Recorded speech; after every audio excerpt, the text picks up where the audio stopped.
Good day, family. Ron Holland here, host of the Weekend Public Affairs Show, Community Voices on Old School 105.3 and Praise 100.9. Today, we're going to talk about a profoundly important program sponsored by the City of Charlotte and in conjunction with Mecklenburg County. It is the Charlotte-Mecklenburg Meet and Eat Community Engagement Series. This is an innovative series in which the city and county will come out of their chambers and their council halls to really engage the community in the community. Joining me to discuss this critically important series is Pam Wideman, Director of the city's Housing and Neighborhood Services Department. Pam, thank you so much for joining me today. Ron, thank you for the invite and for allowing us to be here to talk with you today. Absolutely. I am really excited about this series because you are literally engaging the community in the community.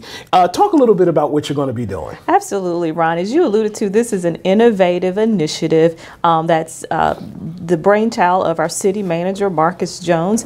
We've been doing community engagement in the city of Charlotte for a long time, but we've never done it in this way. And so this is an opportunity as we began the city's budgeting process. We simply want to hear from the community. We also want to inform the community about city services and county services that are already being provided. So it's twofold. We want to inform the citizens, the residents of this community about what services its local government, whether it be city or county, offer. And we also want to hear from them as the city council begins to build and deliberate about what their upcoming budget is. Now, there are dozens of departments and entities that are actually in conjunction with this series. Talk a little bit about those relationships. Sure. So you alluded to, I serve as the director of the city's Housing and Neighborhood Services Department, a new department that was formed really to focus more on housing and neighborhoods.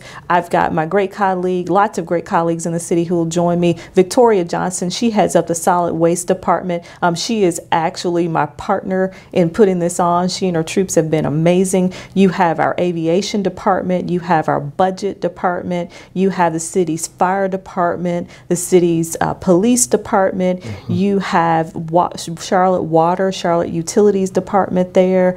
You have not only city departments, but you've got Mecklenburg County Parks and Recreation. You've got the library there. Wow. You've got Charlotte Department of Transportation there. I'm sure I've left out somebody. That's a whole gang. It's a whole lot of departments. The city is a very complex organization, so it takes many people on the bus to make the city work. Now, this is a 6-part series in which you're literally gallivanting around the city and hosting in different areas. Talk a little bit about what folks are actually saying. What do they want to hear from their city and county officials? Right, so folks are learning about Charlotte area transit system. Folks are learning about what the city is doing around affordable housing. Folks are learning about how to recycle. Again, Charlotte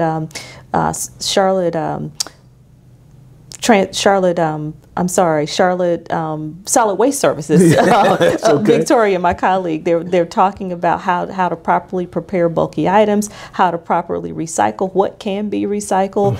Learning about how our water department runs.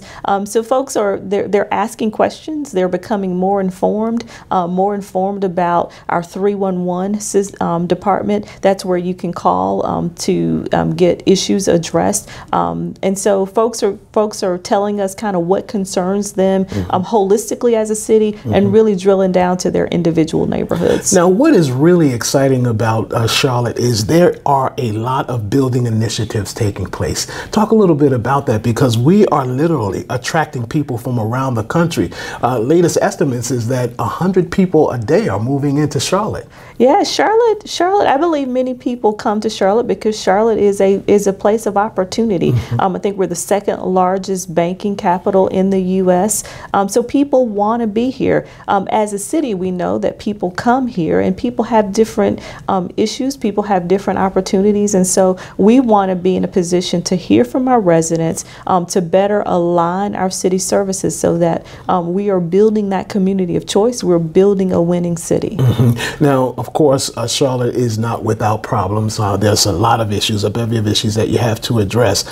So talk a little bit, particularly around affordable affordable housing, since so many folks are moving into the city, there are certain segments of the city that actually feel left out. Talk a little bit about that. So I'm smiling, Ron, because that's my sweet spot. So in my role as Director of Housing and Neighborhood Services, affordable housing is one of the things that I get to talk about at least 5 times a day.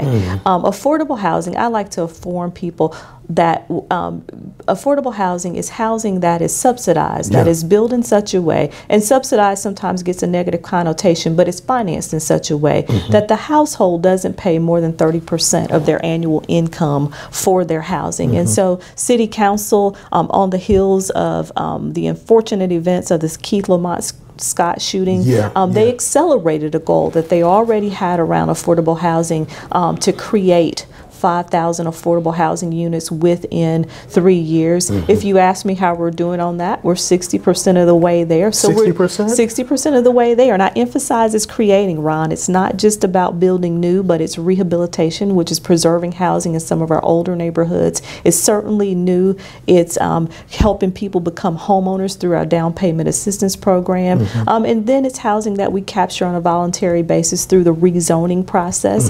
But affordable housing is a big issue for Charlotte, and not just Charlotte. For you mentioned earlier about Charlotte growing exponentially. Any growing urbanizing city in the country has affordable housing challenges. What I would submit to you is unique about Charlotte is that we are very poised based on our resources here and the expertise of our development community to solve the issue.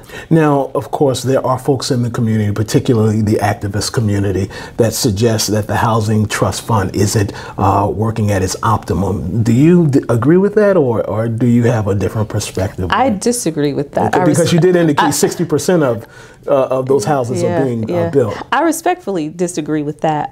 Just 2 Monday nights ago, the City Council approved the largest trust fund allocation that they have ever done in the history of the forum. So shout out to the City Council and the vote they made around the Housing Trust Fund. What I mean by that, if I drill down, they approved over $20 million for the development of 769 new units that will be used for affordable and workforce housing that will afford families over the long haul to live in housing that is truly affordable to them. And you can't just stop there. Affordable housing is intrinsic to good paying jobs. It's affordable to a good education. So back to your question, the Housing Trust Fund, how is it working? It's working really well. We are effectively utilizing the money. And what I am particularly excited about, you know, my wife and I, we bought our house in 2005, and we used to attend the church on Statesville Avenue, and the building there, I mean, my goodness, it is extraordinary. It's a lot of work, a lot of money being invested in that area. Talk about that. Absolutely. I think you were referring to, Ron, the Bright Walk community. And what I like to tell people is that is the city's equivalent of a Hope 6 grant. The Hope 6 grants were previously funded by the federal government, by HUD, to the tune of about 15 to 25 million on average on the project. The city has invested through a number of federal resources and the trust fund in the Bright Walk community. And what you see today there is holistic revitalization of a community that was called Double Oaks. I've been in Charlotte since 1988, and I know what Double Oaks was, and I know what it is today. It's a true example of a mixed income community, meaning that you have people with all incomes living there. You have market rate development, and you have housing trust fund development that affords a type of development that affords people an opportunity to truly pay no more than 30% of their annual income for their household expenses. What you have is a mixed income community, which is a model community throughout the city and the country. Wow. Now, at the conclusion of this 6-part series, what do you hope to accomplish? So for me, it's a couple of things. It's that we've engaged the community in a manner that we haven't done before. It's that the community has an opportunity to meet some of its city leaders that they wouldn't otherwise have an opportunity to meet. That city leaders come out into the neighborhoods and really see what people are living with day to day. That people have had an opportunity to share with their city leader, city manager about their issues. And at the end of the day, that the city council and the city manager can use the learnings to build our upcoming budget and future budgets. Okay. Now, if folks would like to participate in this series, how can they? Yeah, so just you can Google Meet and Eat. We have a couple of these that will be coming up over the next couple of weeks. We're going to be at the Albemarle Road Rec Center on October 12th. We're going to be at the Elon Recreation Center on October 17th. We're going to be at the Sugar Creek Recreation Center on October 24th. Did you say Sugar? Because when I first got here, I wasn't sure if it was sugar or cigar. Sugar. Sugar. Okay. It's off of Sugar Creek Road, but the name is Sugar Creek. And then on October 30th, we're going to be at the Park Church on Beatties Ford Road. So we're intentionally trying to go to as many corners of the city as we can to hear from. We want to be inclusive in this effort, to hear from everybody that we can. Well, Pam, thank you so much for joining me today. Thank you for having me. Absolutely. Pam Wideman, Director of the City's Housing and Neighborhood Services Department. Thank you again for joining us. Thank you so much for tuning in. We certainly appreciate it. Again, if you would like more information about the Charlotte-Mecklenburg Meet and Eat Community Engagement Series, log on to their website. We will also have that information on our website oldschool1053.com and praisecharlotte.com. Thank you so much for tuning in this week. I'm Ron Holland, host of Community Voices on Old School 105.3 and Praise 100.9.